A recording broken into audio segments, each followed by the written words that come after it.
Hello and welcome to this evening's Tiger webinar. I'm Lydia Palmer from RIT's Division of Development and Alumni Relations, and I am your moderator for this event. We're happy to have you join us today, and we hope that you and our entire Tiger family are well. As we continue to adapt to this new environment, we want you to know that RIT's Office of Alumni Relations is available to help all alumni with a variety of needs, including new virtual content, learning opportunities, and networking and career assistance through our current work and life realities. If you are not already connected to the RIT Alumni Association social media channels, including Facebook, LinkedIn, and Twitter, we encourage you to follow these accounts. You will find up-to-the-minute communications and opportunities to connect to other Tiger alumni in your region and your industry through Alumni Association social media. Those links are found in the chat box, and the chat box can be opened by clicking on the chat tab at the right of your webinar window. We are grateful for the members of our RIT family that have helped our students and the university as we respond to the pandemic and prepare for the fall semester. If you are able to, there are two ways that you can help. First, our new graduates and current students are seeking positions for full-time careers and co-ops, respectively. Many of these positions have been delayed or canceled entirely. If your company is hiring or would consider adding a co-op post, please contact Chris Steeler in RIT's Career Services Office and allow her to post that position in our systems. And we hope that you're all aware that Chris is available to help our alumni in career development and job searches as well. In addition, as RIT prepares for the return of our students in a few short weeks, there is now an unprecedented need for financial aid scholarships for continuing and incoming Tiger students. If you are able, please make a gift at the link in the chat box, and we thank you very much. Now, just a few housekeeping points. We want to ensure that everyone is familiar with the presentation tools. If you are joining from a remote location and are currently signed into your company's VPN, we encourage you to close that channel during the webinar to increase the quality of the transmission. The webinar platform is secure without VPN. All attendees have joined in mute mode. However, your questions can be entered in the chat box at any time throughout the discussion. We'll make every effort to address all your comments and questions at 2 or 3 points during the webinar. You are joining this event using broadcast audio. If you wish to dial in by phone, dial-in information is provided in the chat box. Live captioning is also being provided, and you can find the link to access that in the chat box as well. This webinar will be recorded and made available complete with captions in approximately 1 week following today's event. All participants will receive an email with the link to the recording. If you have any technical questions, please feel free to type those into the chat box as well, and we will do our best to get you the appropriate answers. And now on to our webinar. We are pleased to welcome Dr. Taj Smith, Director of Diversity Education, as he shares the impact of diversity education at RIT. Dr. Smith joined RIT 1 year ago and is excited to share what he's been working on to extend a culture of diversity on campus and throughout the RIT community. He is a native son of 2 small cities, Paterson and Passaic, New Jersey, and is most proud of being a first-generation college graduate. Congratulations.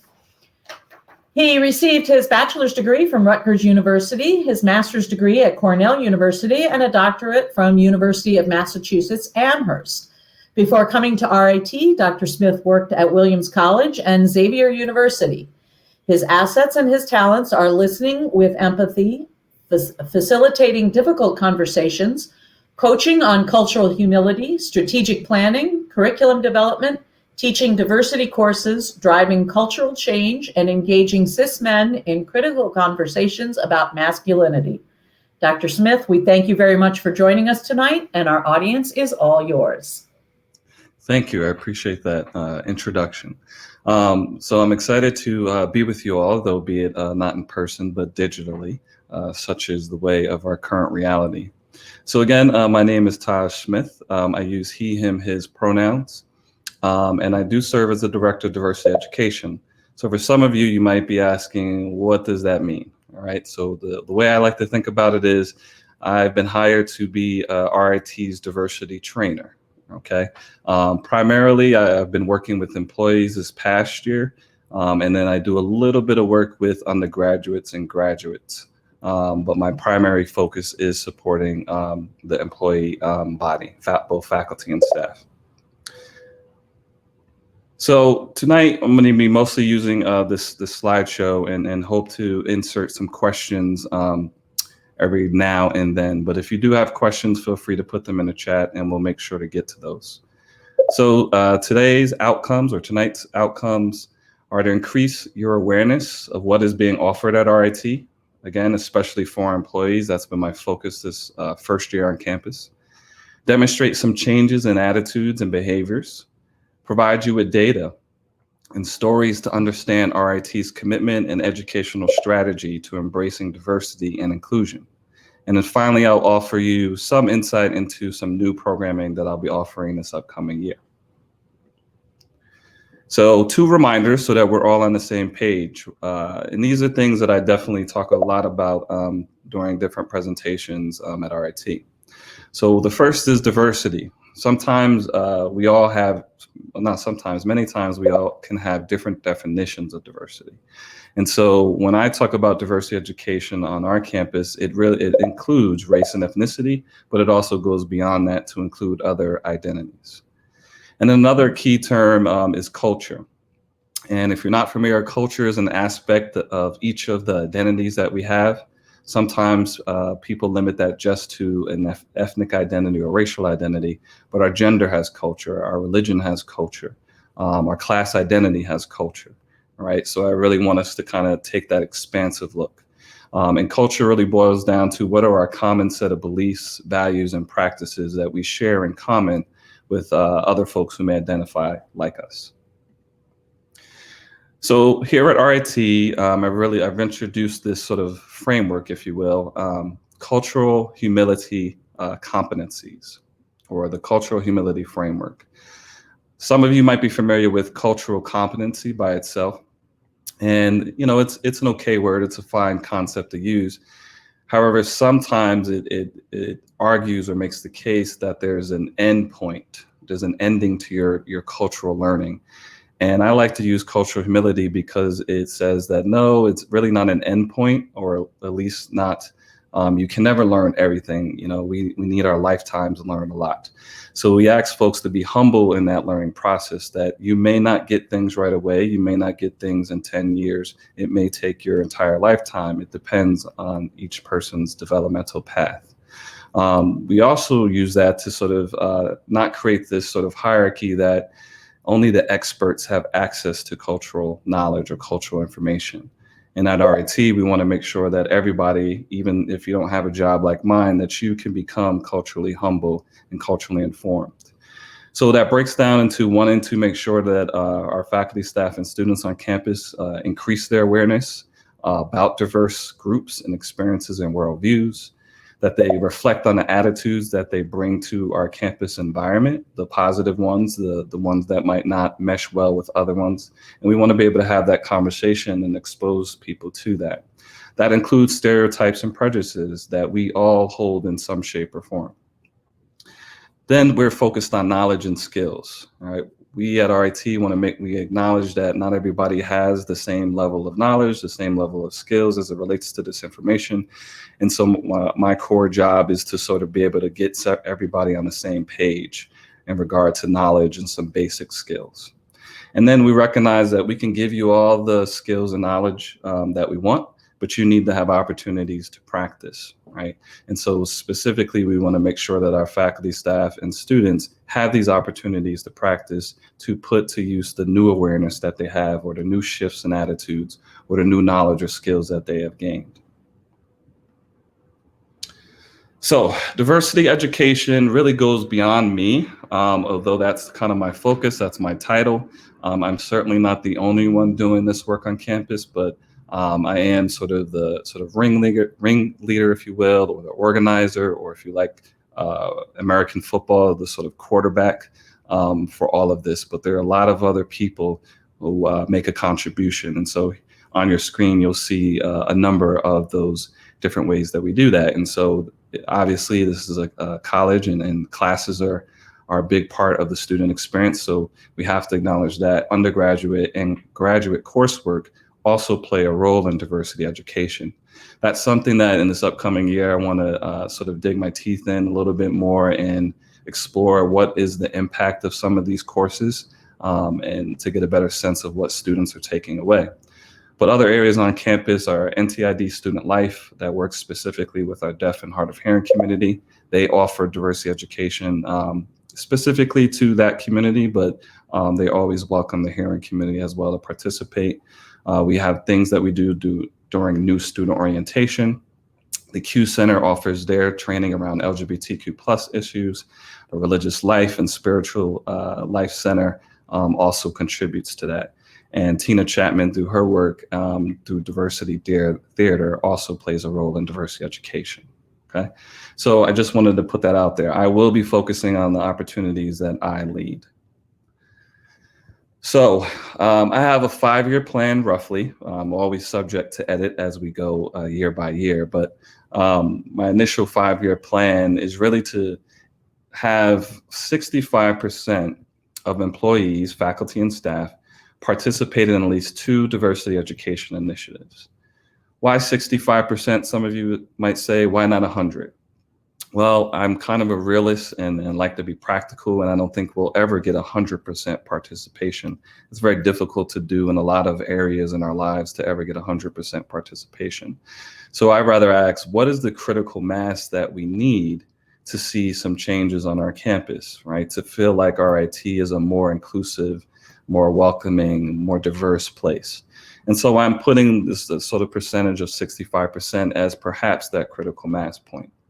I may be wrong in that. We may need to go higher, right? Or we might find ourselves that it's a little bit lower, but I at least wanted to give a number to it. Many places don't usually do that. They sort of have a goal without putting some real percentages behind it. My sub goals of that is to specifically engage the different populations. And so I like to engage 60% of the faculty and having them have at least 2 diversity education initiatives.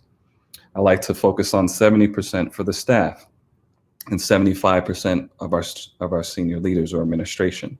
Now, acknowledging all those different groups have different sizes, with our staff being the largest body. But what I have found, whether at RIT or at other institutions I've been at, it is easier to engage staff in this kind of content, in this kind of exploration. It's a little harder to engage faculty and senior leaders for various reasons. In addition to that percentage, I'm hoping to increase the culture of humility, knowledge, skills, practice, and opportunities for our employees and students. I'm hoping to inspire an inclusive spirit around decision-making, the ability to influence equitable policy making. So when we make new policies or we edit former policies, that we're thinking with a diverse, inclusive lens, as well as around equity. And offer examples of how do we become a multicultural and an anti-racist organization, or a culture where we're embodying some of those principles. And then finally, also really I'm interested in co-creating. I can't do this alone, but co-creating a climate, sort of tied to the last bullet point, but really diving into, you know, people's attitudes and behaviors and seeing what has changed and really studying those opportunities, or studying why they haven't changed. And that will also give us some insight. So employees engaged in year 1. So the next couple slides, I'm going to offer you some data points, and then we'll sort of take a little bit of a break, and I'll try to answer any questions that you have up to that point. So approximately 1,200 employees, which is roughly about 28% of our employee body, have engaged in at least one opportunity with me in my first year on campus. Most of those folks have been staff. All right, I think that 1,200 is pretty great and awesome for my first year. And really, it's not even a full year, because I arrived in February and didn't really start these programs until June, last June. And much of this data I'm sharing with you went to about April of this year. And so, and I also have approximate there because I have more folks, but I failed to take some attendance at some spaces. So I know there are more than 1,200. Based on my observations and knowing people, knowing my colleagues, and through their disclosure, I can tell you that the most represented group, or the group that attends my offerings the most, are white, hearing, cis women. So for folks who are not familiar with the cis concept, you're probably familiar with trans identified people or transgender identified people. Those of us who do not identify as that, in a very short, quick version, are cisgender people. All right, folks who were born into the world, had some anatomy that the doctor or parents said this is what you should be, and then we've kind of lived our lives following those sort of scripts.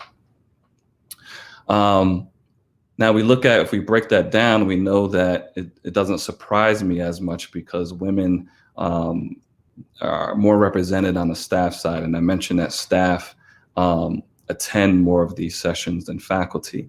So when we look at that, there's 60% of women make up the staff body, that can be some explanation there. I also think there's some gendered aspects to this work, which I'll talk a little bit about later.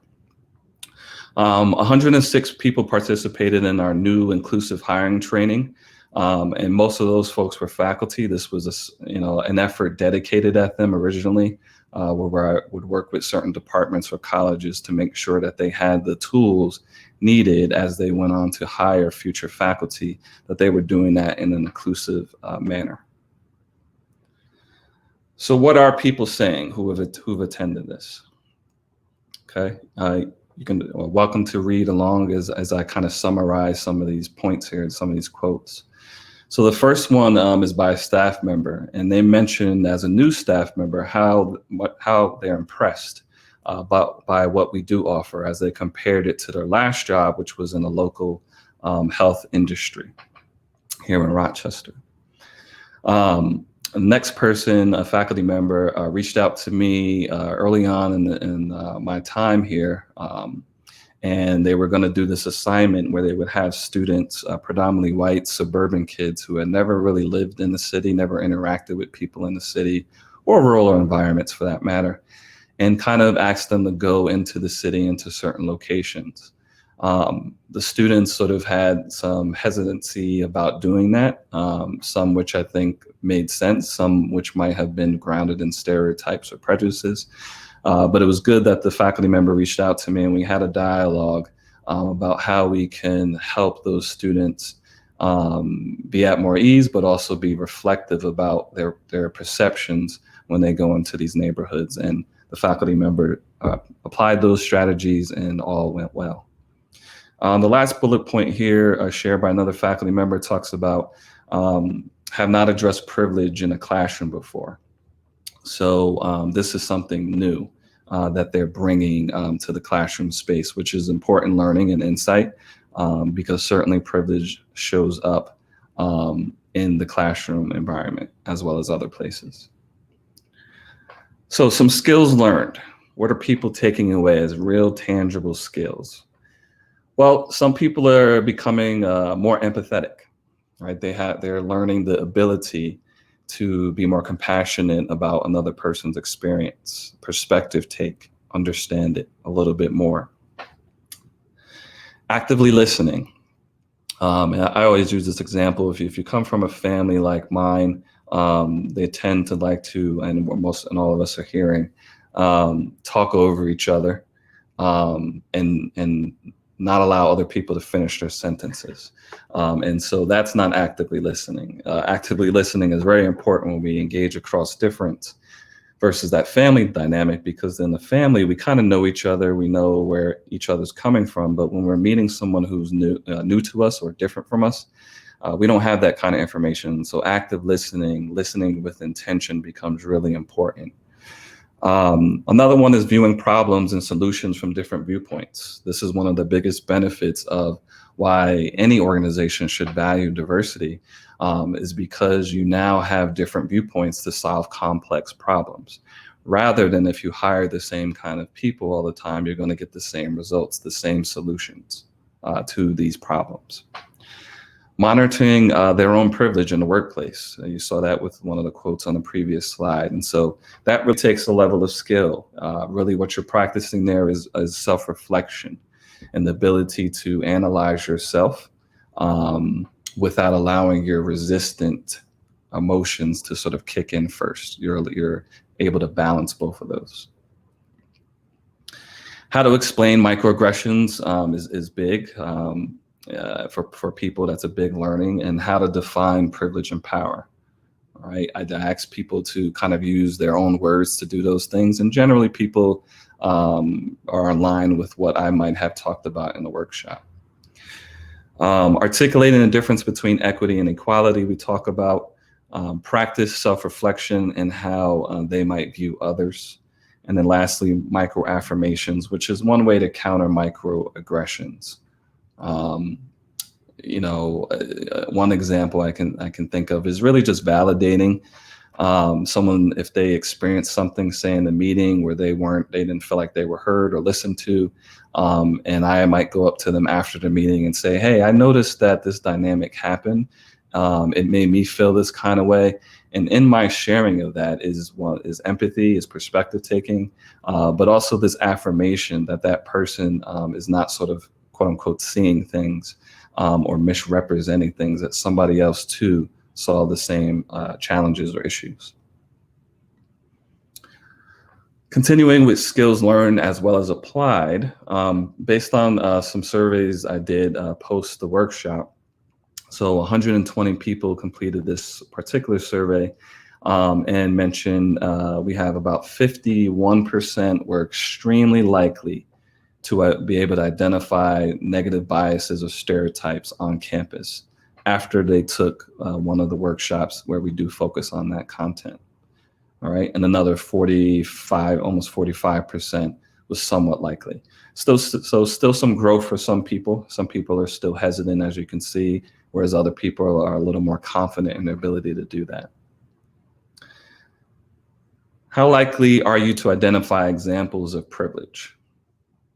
All right, so about 45% said they're extremely likely to be able to identify that now, again, after taking the workshop. And about 47 people said they were somewhat likely. So again, some room for growth for some people, and others gain more confidence. So as I think about perspectives, moving on from skills, but perspectives gained, this one faculty member mentions how they recognize that discriminatory behavior, it happens more frequent than they originally thought or they anticipated. And that's big, right? Because before that, they might have not thought it was as a big deal, right? Or when somebody brought it up, they didn't really truly believe them fully. And so now through attending one of these workshops and training, listening to the things that I'm offering, but also interacting with their peers and conversation, this new perspective is now developed. The second bullet is from a staff member, and they talk about having really never thinking all that much about how culture influences how we think, right? And again, that's an important learning, all right, because sometimes people assume that we think the way that we do just on our own, but I would challenge that and say we're all influenced by people we were raised with and cultures in which we come from. And it's then important to understand what is the workplace culture and who has defined the workplace culture, and how does the workplace culture need to change when you bring in a diverse group of workers. And then based on 267 surveys, we think about, I better understand how diversity, inclusion, and equity influences my work on campus. So about 55% of folks said they strongly agree. So again, after taking this particular workshop, they now have a better sense of how they fit into the diversity and inclusion equation in terms of how their work can be used to support that value and that mission. Continuing on with perspectives gained, we had 117 people respond to this part of the survey, where we talk about, I better understand how my department or office So moving from as an individual, how I fit or how I can contribute to diversity and inclusion in my work, but how our department and office also contributes to that, which is very important for us to realize diversity, inclusion, and multiculturalism on our campus. We need everybody. So just not myself, not the Division of Diversity and Inclusion, but we need every single department and office and individual to help out in that larger cause. So these are really important perspectives that hope to lend themselves to that. And then I better understand the impact diversity and inclusion can have in decision making, right? So we have 58% who strongly agree, right? Who can now see the value of how decision making's processes or styles or outcomes can be influenced based on someone's identity or how they grew up or how they experienced the world, right? And then we have about 37 or almost 38% who said they disagree, right? So still work to do. None of these workshops or trainings are perfect. And like I mentioned earlier, with cultural humility, people are on their own developmental curve. And so sometimes we can't rush that. All right, closing up here, and then we're going to open it up to some questions with behavior change or action plans. So one faculty member talks about they immediately updated their email signature using pronouns. This faculty member came up to me after the workshop and engaged in probably about a 5 or 10 minute additional conversation and wanted to learn more why I use pronouns, and again kind of learn more about that.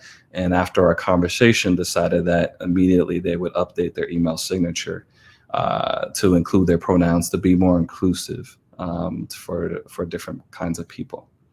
The next faculty member talked about, I believe they're more deliberate in using real world cases. In essence, so just not going from the book, not just teaching from the book, but also what is in the world, what are people really experiencing, and how we can leverage that as a learning tool. And then also acknowledge that people experience the world differently, right? But this can also be valuable information for learning beyond sort of books. I might ask students to reflect more on their identities, right? So this faculty member is thinking about, hasn't decided on it yet, but thinking about how identities should be more talked about in their class. And again, how it shapes their people's thought process. So overall, in terms of behavior change or action plans that people have committed to after leaving some of these trainings and workshops, they listen more with intention or more actively, recommend the workshops to others. Most of the workshops and trainings that I offer are always full, and we have waiting lists, which I think is a good thing. Reviewing policies in a more critical fashion than they had in the past, and their intention is to do so moving forward. Talking more with colleagues and being more aware. This one was pretty popular. I was somewhat surprised, and so many people mentioned that in essence, they don't really talk to their colleagues, or if they do, it's not in a deep way. They're not looking to learn more about them and who they are and what their different cultural backgrounds are. It's more of like, yes, I work with you. That's great. Hey, how are you doing? And then we all go home. Kind of more atmosphere, which, is not necessarily a problematic thing. But when we talk about diversity, inclusion, and equity, we should want to dive a little bit more deeper. Okay. So with there, we're going to take a pause, and I want to answer any questions that folks might have shared in the chat. Yes, if anyone does have questions based on what Dr. Smith has discussed so far, please go ahead and enter those questions in the chat box.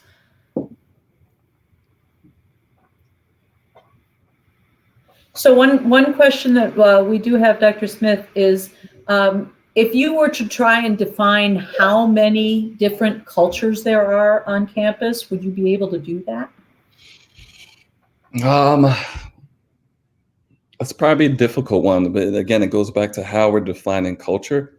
So if we're talking about the number of students we have that come from different countries in the world, we can do that for sure. But if you're talking about the different cultures around the different ways people identify their gender, We don't have information on that because not everybody who particularly doesn't define themselves within the gender binary shares that kind of information, wants to share that information. So we might not know all of that kind of culture, but we can generically speak to it. But there's a lot of different cultures. There's also personality culture on campus, those who are introverts versus those who are extroverts. So there's a lot of different cultural dynamics on campus. Question, are these trainings required for all staff and faculty?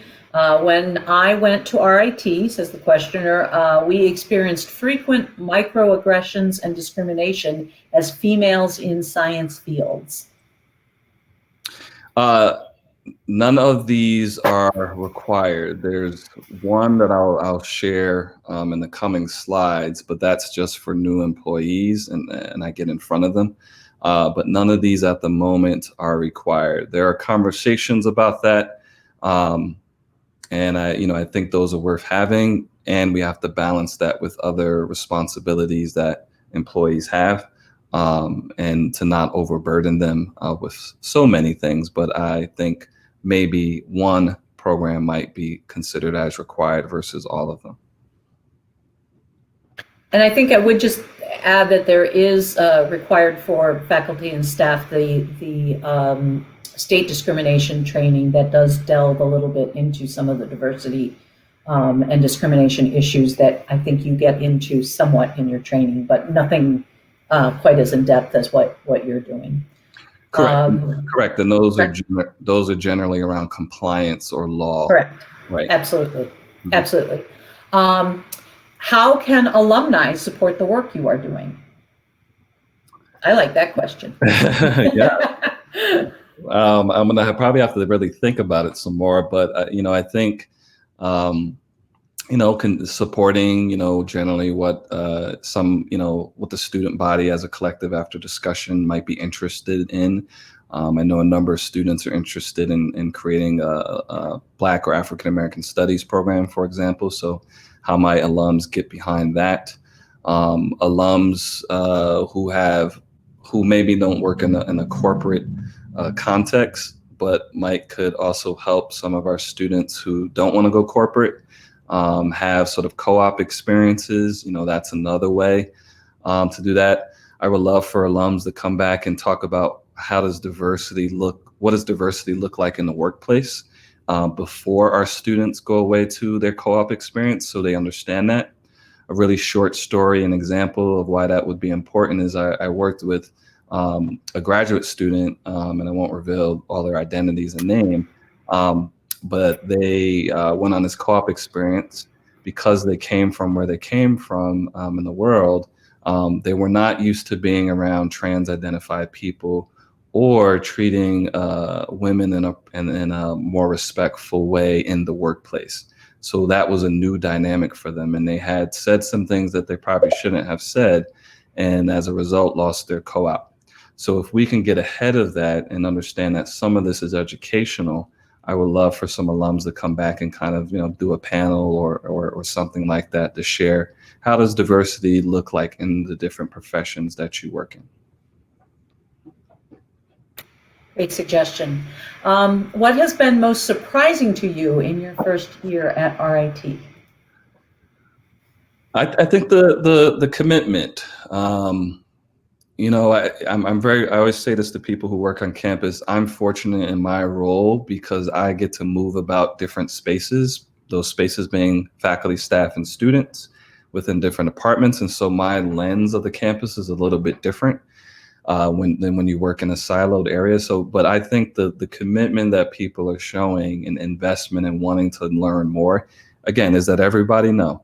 But, as I compare it to other institutions, I do think it's a strong commitment. And somewhat even, myself having this stereotype coming into a STEM school, I wondered what the interest would be around diversity and inclusion, because this work is a little bit easier to do at liberal arts colleges. But I, came in with my own stereotypes on not thinking that a STEM school would embrace it as much as it has. I'm glad we changed your mind. In addition to adding pronouns into one signature block, would adding ethnicity or heritage be something to consider, or is this something that isn't appropriate? I think in the email signature, it's probably not necessary, but it's up to the individual, of course, if that's what they want to share. I think the pronouns become important because many of us, not all of us, can make assumptions about what people's genders are because of the way that they look, and that's how many of us were socialized. And so we, as a shorthand of not using their full name, we go right to this gendered pronoun, maybe unconsciously, because we saw they have long hair and thus they must use she, her pronouns, but that might not be the case. So I think it's probably more prevalent in there because of how much we don't say everybody's full name a lot of times when we're talking about them or we're talking about other groups of people. We use these pronouns and we need to be more aware of that. So that's what I would suggest for that. 5 years ago, there was a diversity and inclusion planning committee started. Does something like that still exist where student leaders from multiple organizations join the president and other staff like yourself to speak openly about these issues? I am not sure about that. We may or may not. Again, because I don't work as much in the student side of things, I'm not privy to all the different opportunities they have to talk to senior leaders. I feel like the SGA, the Student Governance Association, has that time and that kind of relationship with administration, but I'm not sure about other students who are not in those roles. So that's something we can check on for you. So I can probably take one more question, and I want to move on to covering some of the programs. I don't have any more questions just now, so if you want to go ahead and from here on, if we do have a question, I'll wait until you take a break and then I'll ask the question. Okay. All right. Thank you. Yes. So for the remainder of our time, I want to quickly go over some of the programs that we are offering so that you have a sense of what some of those names are and what some of the outcomes are. Not necessarily a program here, but this is a new initiative we started this past year along with my colleague, Nicole Scott, who supports our Indigenous student population on campus, our Native American population. And we have this as a handout that's now downloadable.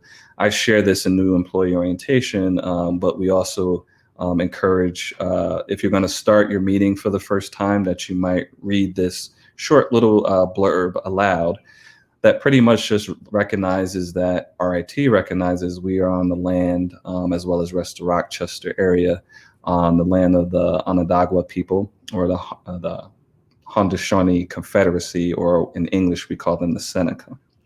And so this is really a useful tool that faculty members can use the first day of class. You don't have to use it every class, but just to recognize that we recognize on the land of which we work, play, and eat is not originally ours. And this is really helpful for our Indigenous students. They don't identify all with this particular tribe group, because we have Indigenous students who come from all over, but this is a sign to them like, oh, okay, RIT gets that it's important to be Indigenous on this campus. In new employee orientation, which I've mentioned, I have about a 30-minute time slot, so not much, and there's so much that has to be covered, so it's not blaming anyone for that. We got to talk benefits and all other important things as an employee. But basically, I've interacted, as you see there at the top bullet, with 243 employees during that July 2019, March 20th period, before COVID, in essence, came about. And letting them know that we value diversity at RIT, right? And so right off the jump, as they come into our institution, they know that it's a serious value of ours, okay? And I share resources, I define some key terms for them, and we do a little activity with these two little soccer balls here. Can't do that now with COVID, but when we could kind of toss this around and people would answer questions that are diversity related on there. We started this program here, What's Your Diversity, really post COVID, or soon after in March. And it's really been a hit. This is an opportunity where myself and Nicole Scott, who I mentioned earlier, just co-host our colleagues around the campus who are not necessarily doing diversity work. Some of them are and some aren't, and allowing them to tell their stories. And people love storytelling across many different cultural backgrounds. And so this has been a real hit, and this is something we're going to continue into this academic year and include our global campuses in that process as well. And so it's really just asking people to tell us about your life a little bit and how you define diversity and inclusion. I've done a number of special requests. I'm getting many special requests given our national requirement. So I can't meet all of those, but some that I have met are listed here. Working with our orientation leaders, I meet with them on August 9th to talk about race, racial justice, Black Lives Matter subject matter. I have worked with our pro-life staff and the Res Life as well around how they can be culturally responsive to housing situations that may arise where it's important to know some cultural background to help support a student or to figure out why there's an issue. I've worked with our business seminar when they had to go remote on a diversity section. It was about 100 students in that session. And most of them appreciated the conversation around diversity in business. To my understanding, that doesn't happen that often in the College of Business. And so I think these students welcomed it, was my perception. Supporting our ASL interpreters, they created a book club around the white fragility book that's popular right now. And so I kind of did some setting up for them. So all of our interpreters, or at least most of them, have had a conversation about what white fragility means and white privilege. I've worked with our ROTC Air Force cadets around unconscious bias and how that might impact the recruitment process for their particular role on campus, or how people are chosen. In essence, how men are more often chosen for leadership positions than some of the women cadets, and kind of just exploring why that may be. And I've also done some training with our board of trustees this past semester. The real big chunk of what I do, what takes up most of my time, is the Cultural Humility Certificate Program, okay? And you see an image on the bottom right where people are sitting at different tables having conversations. And most of those folks are staff and faculty. So about 378 employees have gone through this program. It's probably a little bit more. I haven't counted a couple that took place in May. But around that number, that is translated into 30 total workshops that I have offered across that span of time. So this program requires that you take 6 workshops in essence, 4 of which are core, that there's no negotiation, you have to take those. And then you take 2 electives, and those electives will be rolling out for the first time this fall. As I mentioned, they always fill the capacity. I usually have a cap at 30 people per workshop. Interestingly, some demographics here, the most engagement by position has been our senior staff assistants and our academic advisors. So as a position, I've seen that position most represented in the workshops. When you talk about division, finance and administration has shown up. One reason for that is they are the largest division on campus, so they have more people to add up to that. But I think that's also a real commitment from Dr. Jim Waters in making sure that that division is committed to this process. Most engagement by College of Science and NTID are the 2 top colleges who are committed, at least in terms of attendance, to this work, and people from their area show up. Most engagement by race has been white folks, which I think is good, even though we don't just focus on race in these workshops. Most engagement by gender, as I mentioned earlier, cisgender women. So who is missing? Men in general, across race and ethnic background, are missing. Why? You know, there are various reasons to that. Some of that is due with how we, I'll say we because I identify as a man, are socialized to maybe take some things seriously and not take some other things so seriously. But I've seen this across all the universities I've worked at, where men are less engaged in diversity issues. I also think on the flip side of that, cisgendered women are generally are raised to, I think, care a little bit more about the whole and not be as individualistic. And they also tend to take up positions and jobs where it's care centered. And so a lot of these women are working with students of all backgrounds, or working with employees of all backgrounds, and they're really wanting to support that larger body. And so they're coming to these sessions to kind of make sure they can do the best job that they can. Persons of color who, other than folks who identify as Black women, I think can use more representation. Some of that is challenging because we know that the campus is predominantly a white institution. And so you have less persons of color to be represented in some of these workshops. And so there's not as many of them on campus, for example, or they are in positions on campus where they don't have the ability in their schedule to attend some of the workshops that are offered. So I need to think differently about maybe some timing or mode or modalities in which I offer these opportunities. And really thinking about our non-exempt employees. Tenured and tenure track folks, or in terms of faculty, could show up a little bit more. Managers in general, and senior leaders in administration. Okay, so hopefully that gives you a sense of who is attending these workshops. So this gives me information on how I might want to attack this particular year in terms of marketing and doing some special outreach. Continuing on, so there's the 3 core workshops that I mentioned out of the 4. What most important to take from this slide, because I want to move on, is really that there's an increase from each workshop in confidence.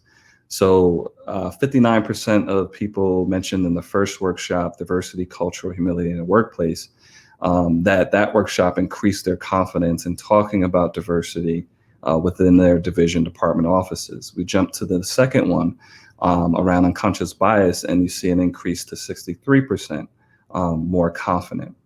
And then the final one around power, privilege, and equity, 75% increase in confidence. So I can sort of take from that, because these are the same people who are taking the workshops over and over, that they are becoming more confident. And that's one of the biggest barriers, I think, to this work, is that people don't feel they have the confidence to communicate across difference or to engage in diversity. And so we need to increase confidence. And so that's pretty big.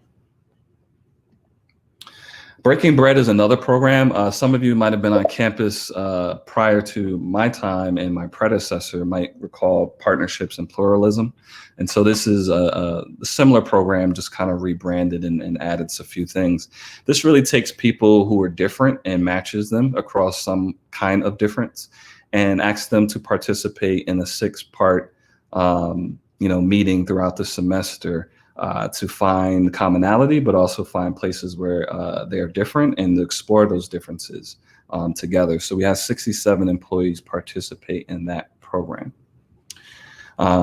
Inclusive pedagogy, this is specifically for faculty. The other ones all include faculty and staff, but this one's just for faculty or some staff who do teach on the side, or adjuncts. So not a very large population here. We've had 23 people participate this past year. Hopefully we can increase that this year. It's all online, without me being on facilitating. It's at their own pace, over 7 weeks. And so what have some people taken away? One faculty member, who's a white man, said, "I am interested in understanding how to recruit diverse groups of students and apply my research in ways that promotes diversity." Right. So as a result of participating in this, he began to think about how do I include more of this in the research that I do, and make sure that those groups are representative of our diverse student population. That's something he hadn't thought about before. The next person, as a white woman, says, "I can also see my fear of being well-intentioned, but doing or saying the wrong thing." Right, so sort of getting caught up in this in their own head about I don't want to offend other people, and the challenge is not to stay there. You have to eventually move past that, but it's an understandable place to be initially. And they're recognizing that they don't want that to become a barrier the fact that they are not aware about their own identities or their willingness to have these conversations, and they want to change that for themselves and as an educator. Dr. Smith, we do have a question here, if you can take a moment. And Candy just answered. There was a question that says, how do we as alumni get involved in potential panel discussions? You may have some suggestions, and I think also contacting the Alumni Relations Office, and Candy Boston is on our webinar today, and letting them know that you're interested. But do you have some other suggestions of specific things they can do? Yeah, definitely. Candy and I are in communication, regular communication. So I would say run everything through Candy. So make sure that everybody's on the same page. But what could you do? You know, the panels are endless. Like I said, you can do it around the workplace. You can do it around your own personal journey and growth around diversity and inclusion. If you're a fraternity or sorority member, we definitely could use support in that area because we have a small staff that supports that large group of students. For example, I met with two predominantly white sorority and predominantly white fraternity over the summer who wanted to have conversations about, you know, Black Lives Matter and diversity in general and how they could fit in. It would be great if you have that identity as a fraternity or sorority member to come in and talk to them about how it's relevant to their role on campus, because that's what they're most interested in. Or how can they be better at recruiting diverse groups of people to some of the fraternities that are predominantly one racial identity or one ethnic identity. So those are some quick ways off the top of my head of how alums can apply. All right, so I've got just a couple more slides here and then we'll totally open up for questions. So the Into the Roc program is a program out of the Center for Leadership and Civic Engagement. And so I partner with them on this. They have two other tracks and we created this new track, the People's Track, which is really our diversity track. So we had 70 students participate, 10 employees as well. In the fall, we did an ethnic food tour, which I'll show you some pictures on the next couple of slides. We did a lavender tour, which is the LGBTQ plus tour of Rochester, and to kind of show students where these core cultural places around sexuality and gender identity are located. So if they want to go into the city of Rochester and embrace that community, they know where to go. We've done some movie screenings, as you can see. We've went out to Ganondagan to the Native American Winter Games, so folks can learn about that culture. We had two really awesome things, I think, you know, coming up, but due to COVID, we had to cancel. And the women-owned business was one place we could have some alums help us out with. And so really just talking about, you know, how do you run a business, but also as a woman, what are the benefits and what are some of the challenges to that? Dinner in Jiva, we were going to go see a play around race, but that also got canceled, and we were going to invite some alums to kind of be there and socialize and to see the performance as well. So those are additional ways alums can get involved. So here are some photos. Here on my left with the sort of trays of food. This is at a fairly new restaurant. It's I'm gonna get the ethnicity wrong, so I won't say it. But generally, the broad Middle Eastern Syrian. It's a Syrian restaurant, and most of these students who attended they don't identify as Syrian. They never had Syrian-based food before, and so what you don't see is the owner telling them about what each item is and then the history behind it. In the middle image is from a Jamaican restaurant in Rochester, Livy's. And so we brought some students to that location to get some Jamaican food. And what we did do with the food, important, is that we just didn't show them diversity through food, but I intentionally chose different neighborhoods in Rochester to take these young people to, because they generally stay on our campus out here in Henrietta, which is a nice campus, but it's not the city of Rochester. And they got to see Rochester in its full entirety.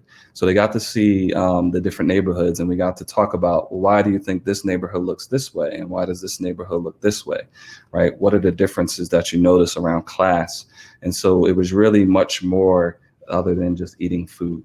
On the top, we took them to a theater location that's designed for young people in Rochester, particularly for Black queer or LGBTQ identified folks. And actually the alum, it may be hard to see, who's wearing a gray kind of sweater, is an alum of RIT, a non-traditional student. And so it's awesome to also have that connection and to be able to explain what she does. We took students to the now closed LGBTQ center down in the neighborhood of the Arts. We had folks here in the middle talk to some Black leaders in our community who are doing work and to understand what some of the issues are locally. And then we took them also to Frederick Douglass's grave there on the right. So really good experiential education. So my last slide here is what's next. I mentioned earlier the certificate program. We will be rolling out 8 new electives that people can take so they can complete that certificate program. I expect about 50, 60 people to be done with the certificate program by the end of this upcoming semester. Increase engagement I want to increase engagement of different populations that I mentioned earlier around who was showing up and who was not. Over the next 2 years, I want to partner with others to focus in on some student initiatives and what we can do there around diversity education. Develop some tools to assess, is the climate, is the culture changing on campus? I recently did a focus group where I asked some members about that and if they noticed their colleagues who attended some of my workshops behaving any different or thinking any differently.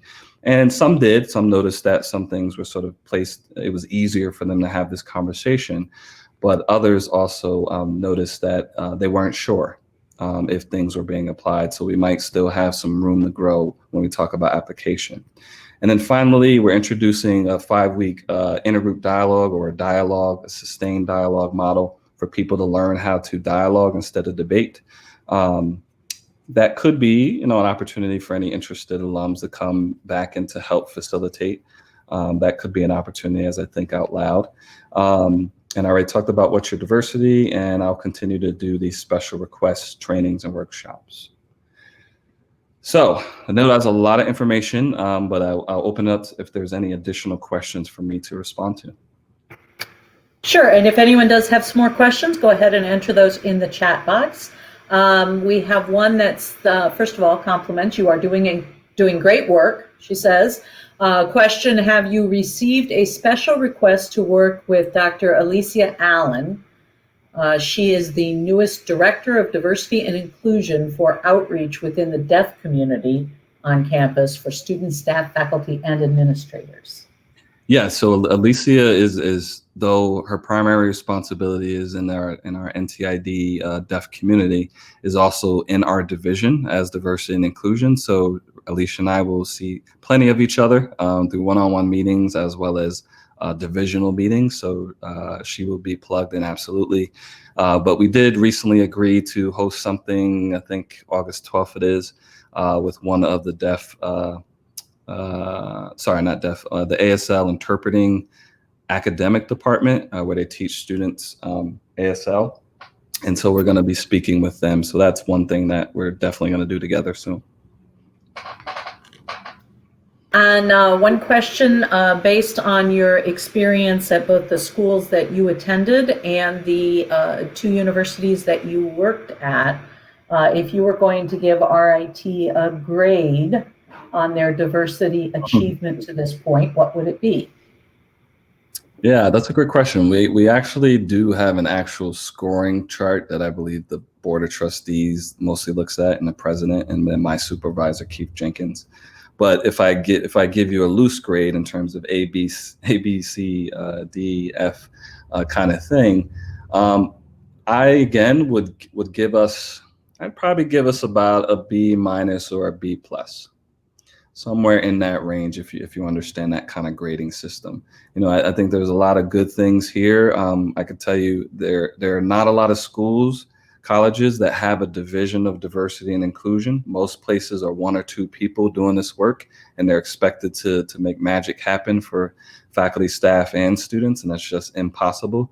So the fact that we have 40 people in our division, I think speaks to RIT's commitment to at least have some bodies. Could we use more bodies? Sure. Most people could. But when I compare that to locally, there's no one who has a division like us at any local institution. And so we're able to do a lot more than what some of my colleagues are able to do. So that's one indicator where I think we are doing really well. I think in the other area where we will improve, and we're having conversations now, is just being, more transparent. For example, sharing information like I'm sharing with you today, to let you know that we do have a plan. There are things that are happening, but sometimes any organization can lose sight of making sure that the community knows the information just as well as the decision makers. And if I can share personally with you, I would say that it is a slow process, consistent pressure applied gently.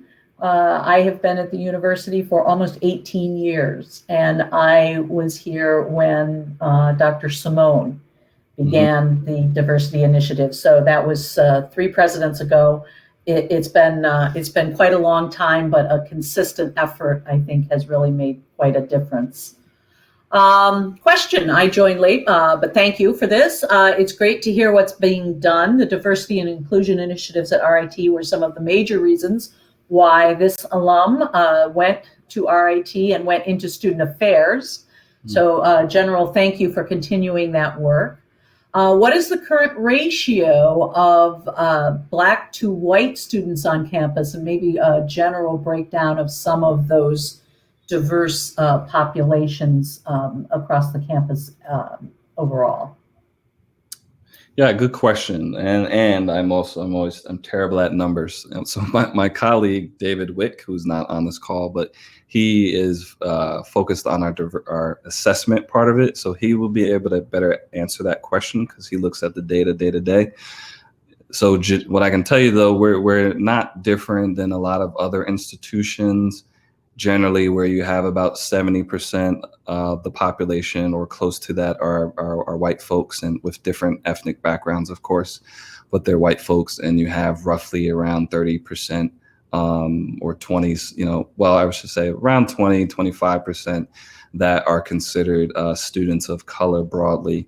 Then you would need to break that down for Black and other specific groups. Most colleges do not count international students as students of color, and so for various reasons, but technically they do identify as that, some of them, and therefore the numbers would be higher. But I don't think RIT is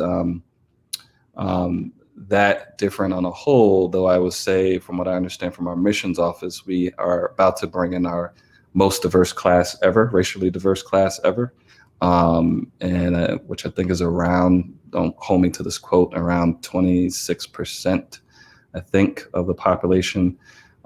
So that's what I have to share. So I apologize that it's not more concrete numbers, but generally speaking, I think we're still in that 70% white student population and around 25% for our students of color broadly. And Black students typically on most college campuses would be between 9 and 13% of that. And I do know that the university has made headway with regard to gender diversity a great deal, especially because we are so strongly technology and STEM oriented. That's been an area that they have put in a tremendous amount of work over the last 2 decades.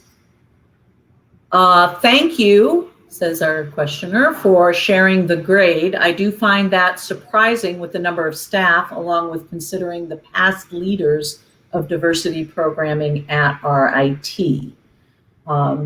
So I would question, are you saying that you would think it would be a higher grade, or I'm asking for clarification from the person who asked the question.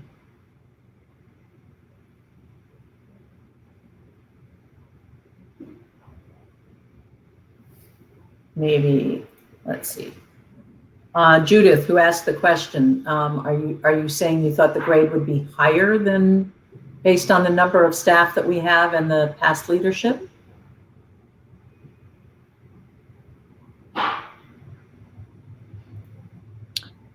I could comment in on it with assuming that's the case.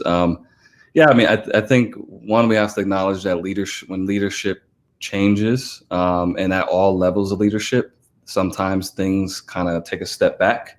And so we have to always recognize that when sometimes people leave for good reasons, they found a different job. Sometimes they might have been the leader of that work, and then the ball might have gotten dropped. That is one variable. I also think when you talk about diversity broadly, again, this comes back to how we define it. I'm looking at it very broadly, right? And so I don't just look at, for example, the Black population. And when I say diversity, it includes a whole lot of stuff. So when I include all of that, that's why I would kind of give them that general B minus. But depending on the identity or group of people you're talking about, we may not be all at B's for each. All right, if we talk about our international students, or we talk about our LGBTQ students, or we talk about our students with different disabilities, we may have different grades there. But I would just say as a whole, when I look at all of that, I think we're in a B minus, B plus realm around that, and acknowledging that colleges always can do better, we can do better, but we also operate in a national, climate. We operate in the world, and so if things don't improve in those spaces, RIT has a limitation at some point on what it can do if change doesn't happen in neighborhoods, K through 12 school systems. Next question. Have there been any specific gender equality interests at RIT? It's been so long since I was a student there, but it has been on a questioner's mind lately. So can you speak a little bit more about gender equality on campus? So first, again, it goes back to my point about definition. I'm not sure how this person's defining gender, but if you're talking about gender as the binary of men and women and not including trans folk in that, so I could focus on that part first. So between men and women, I think there's always room to grow. We could certainly have more women in the faculty ranks. Again, we have more women in the staff ranks. But then you also do analysis about where are those women, where are they in terms of their positions? For example, we know that most senior staff assistants are women. Most of them tend to be white women as well. And so there's nothing wrong with that, but just kind of analyzing that, I think makes it complicated. At the student level, what I understand is that we've been making these strides, as was articulated earlier, but still have room to grow, still have goals to meet. There are goals, I can't quote them off the top of my head, again, because my colleague David Wick really runs that, but I've seen the goals that are set for how many we would like to get in the next, what percentage we would like to achieve in the next few years. So I still think probably personal experiences can be worked on around how some women feel in certain departments or offices on campus in terms of the climate. That could always be worked on. So if we're talking about our cisgendered and transgender experience, well, I think we could, have more resources for our trans students on campus for sure, or students who don't define themselves within the gender binary. I do know we'll be having some initiatives shortly that will hopefully signal we're supportive of those community members. Okay, and I think we have one more question coming in, but I'll share a gender equality story that I think might be interesting to the audience. I spoke with the Dean of Engineering at one point, who talked a great deal about the women in engineering going out on their co-op experiences and how much preparation these young women get prior to going out on co-op, because the engineering faculty and leadership know that they are going to be taking young women, sending them into career positions where diversity in that field is not particularly strong, or certainly not as strong as it should be. And the dean shared a story where not only did they have an experience with a young woman who was on her co-op, whose interactions with her manager and the people in her office were not positive because of her gender, but she was on co-op with another student who was male. And the interesting thing was that the male student not only sort of stood for her and with her and tried to help her through the experience, but he was quite surprised going into a field and finding that it was not as open to young women as he had experienced here at RIT. So there's certainly, I think, a culture and a climate that could be said as positive, because we have male students who are going out and saying, wow, I had no idea that my female fellow students were going to go out and experience this kind of thing in their daily career. So I think that's a positive for the university in general, at least from a gender equality perspective. Yeah, and if I could quickly add on to that, I think, so an opportunity, if any alums are interested in that particular work, I know we have some kind of, I don't know the proper name, a women's kind of committee. I know they work on various issues, but we also, our Center for Women and Gender is hoping, to eventually kind of revamp some of their programming. They had traditionally focused on issues of sexual violence, sexual harassment, but they're looking to make a shift to do more stuff around women's empowerment. And so that might be an opportunity for anyone interested in that specific work to really help support that particular center as they look to do more opportunities to really empower young women and give them the skills to be successful. Yes, absolutely. All right, so if anyone does have any last questions for Dr. Smith, please go ahead and enter those. Any last thoughts for our audience before we wrap up? All right, I want to thank everyone for your time. I can't see you all, but I feel the energy digitally, and based on some of the comments or questions that were shared. So I appreciate you carving out some time in your evening to learn a little bit more about what we're doing at RIT, and I hope to meet you in person one day, and hope to support in any way that I can, getting you more engaged on campus on these issues. Great, thank you. And for the alumni who are on the webinar, I'll mention again, Candy Boston is a very good contact in alumni relations for you to check in with and get involved more in these issues and ways that you can help. And you can always email ritalum@rit.edu if you would also like to be involved more. So we want to thank you, Dr. Smith, very much for sharing your important work and congratulating you on completing your first year here at RIT. There are certainly more great things to come, I think. So as I said, any additional questions can be emailed to ritalum@rit.edu, and we'll direct your questions to Dr. Smith. All of our audience members will receive an email from us in about a week with a link to today's webinar recording. So you will receive a link to the webinar recording and also have an opportunity to ask any additional questions. You're getting plenty of thank yous and how impressed people are by your work. So I think that's a testament to your energy, Dr. Smith. Thank you.